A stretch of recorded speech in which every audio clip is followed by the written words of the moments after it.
everybody, Rideshare Reseller. It is Sunday, March 15th. So Sunday, March 15th. Outside of Savers that I just spent a few hours in picking, looking around, checking out, see what they got.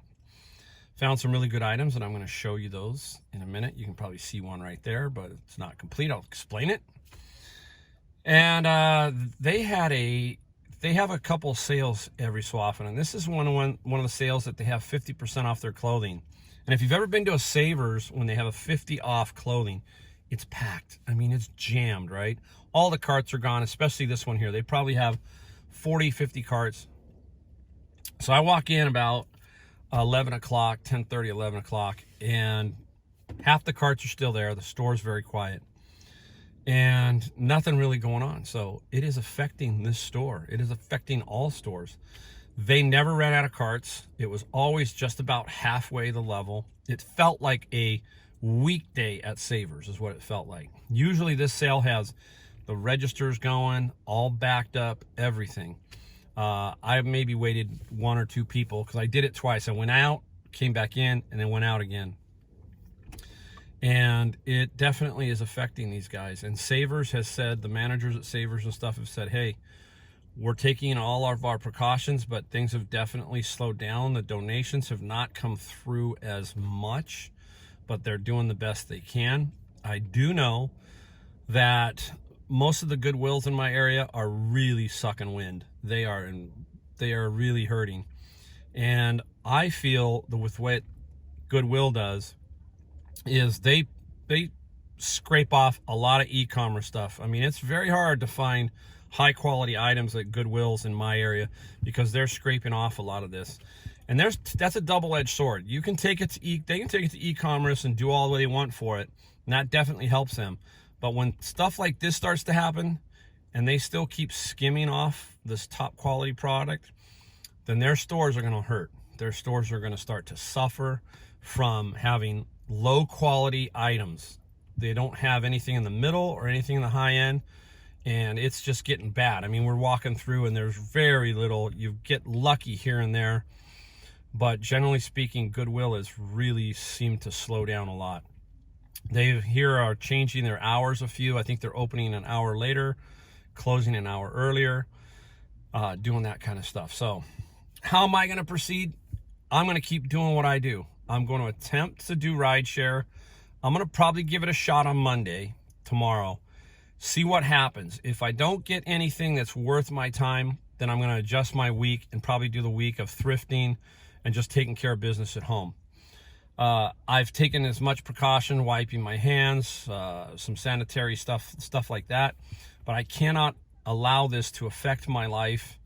I'm just too busy. I do not like to stay home. I do not like to sit in front of the TV and watch mindless CNN, Fox News, whoever. I just don't want to watch them, especially this time, because it's all the same thing. All the same thing. They seem to get on the horse and just keep riding, and they'll drive you crazy. So you got to kind of take a step back and ask yourself, what has really changed in your life, in your personal life here? And I don't see anything major as far as my health is good. Yeah, there's this virus out there, but there's the flu that's out there, other things that are out there. So I'm not going to let this completely dominate my life. Just can't do it. And I'm just going to keep moving forward and try to keep the best attitude, find the best quality items and so forth and so on. You do have to pull back a little bit, but I'm going to tell you, cash is king. Cash, if you have cash, you are going to rule the roost in these type of situations. If you are a businessman, cash always ruled the roost. If you had cash, you were the king because these factories will come to you because you've got the cash. You will get product faster, so forth and so on. So it's going to be tough for many of these small businesses today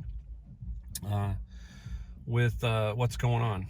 But just keep forging, guys. Keep moving. Keep that positive attitude, and everything will break. This will pass, and we'll be okay. It's not going to be, it's not going to be the end of the world. Let's put it that way. But it's going to be tough. So I'm hoping everybody out there does well. Everybody keep the faith. I'm going to show you what I got to kind of give you some inspiration. I hope that, yeah, it's still out there. Go get it. All right. Let's go take a look. Be right back.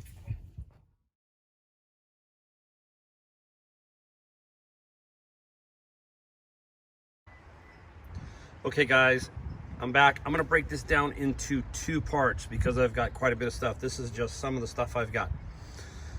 All right, first trip into the Savers this morning, I picked up the books and a few other items. So, you know, many know that I sell on Amazon, but sometimes you can't sell on Amazon. So Star Wars Age of Rebellion, both of these books cannot be sold on Amazon. I'm gated. Star Wars brand, very difficult. Doesn't matter. Both these books will get me about $25 each. I paid $3.99 minus 20%, okay? So basically $3.29, something like that. Over here, you've seen me talk about cameras over and over. I think that I pulled it off because the sticker was on the bottom. This camera is a Nikon L35. It was $3.99. It will be sold for parts because the door is broke. It's there, but it's broke. This is a $100 bill. If that wasn't broke, this is gonna get me $40 to $50 still. I should have no problem selling that as is. So look for those cameras, guys.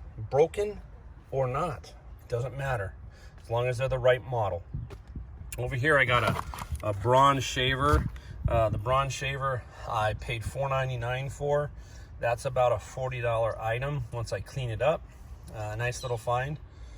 Over here is a brand new Dreamcast controller for $2.99, 20 to 25, in that range. So that's a pretty good little find. All right, a couple more books. I can't remember how much this one gets me, probably 15, I think maybe a little more. Valve, this is a good one. I'm gonna show you, hopefully I'll show you that one on the screen. That's gonna be a $30 bill. And then a training, because this book was kind of a throw-in. You buy 4 books at Savers, the 5th one's free.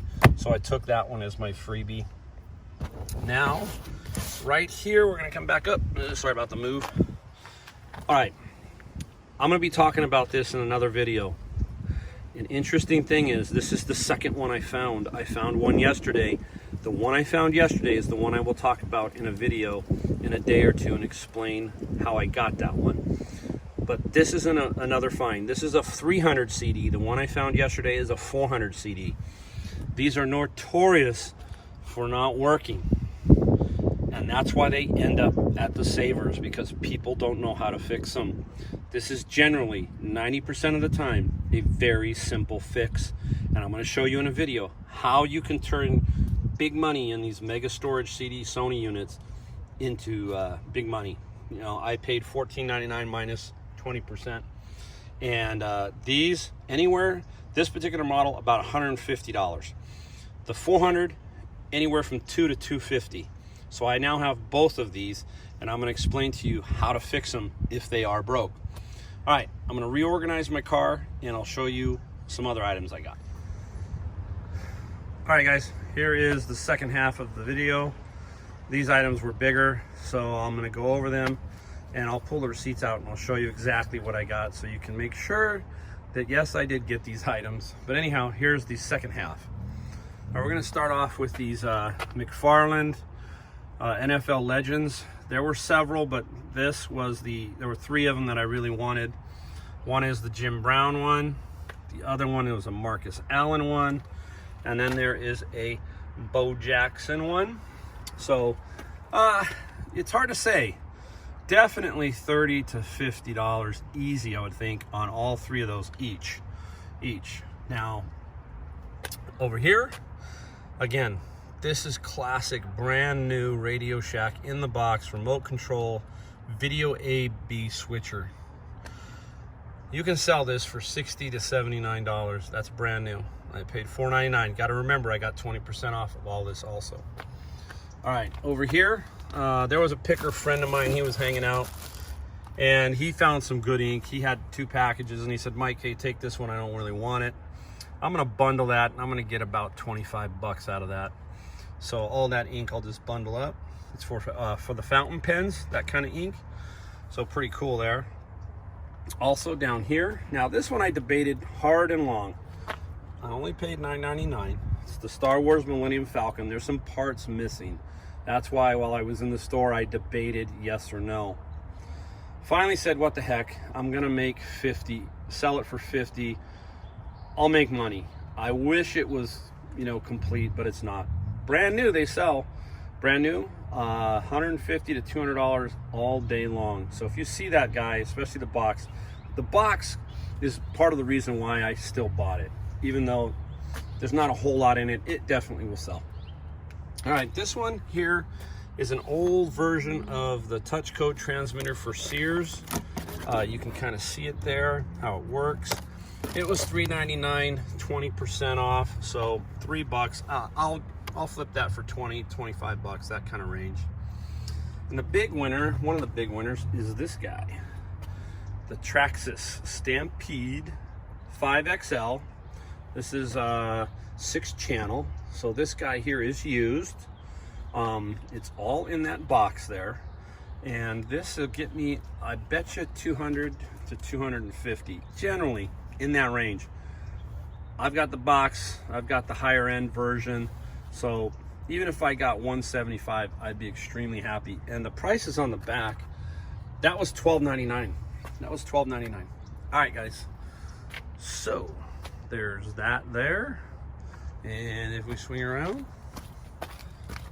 there's all the other stuff. So it took up my car. That there, my friends, is the haul for the day.